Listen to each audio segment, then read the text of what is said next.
আসসালামু আলাইকুম। ইবনে মাজাহ দ্বিতীয় খণ্ডর হাদিস নাম্বার 1703 বাংলা অনুবাদ। আবু বকর বিন আবু শাইবা, মুহাম্মদ বিন ফুদায়েল, সাহাবী ও মাসরুক আয়েশা রাদিয়াল্লাহু তাআলা আনহা বলেন, নবী সাল্লাল্লাহু আলাইহি সাল্লাম নাফাক অবস্থায় রাতে ঘুমাইতেন। অতঃপর বিলাল রাদিয়াল্লাহু তাআলা আনহু তার নিকট এসে তাকে সলাতের জন্য ডাকতেন। তখন তিনি উঠে গোসল করতেন। আমি তার মাথা থেকে ফোঁটা ফোঁটা পানি পড়তে দেখেছি। তারপর তিনি বের হয়ে যেতেন এবং ফজরের সালাতে আমি তার কণ্ঠস্বর শুনতে পেতাম।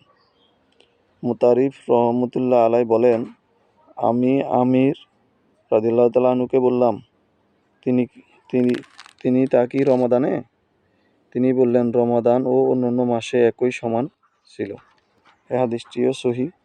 বুখারীতে 1926, মুসলিমে 1103, তিরমিজিতে 779, আবু দাউদে 2300, আহমদে 23542। হাদিসটি আহমদে অন্তত 30টি নাম্বারে রয়েছে। হাদিসটি তাহকিক সহিহ।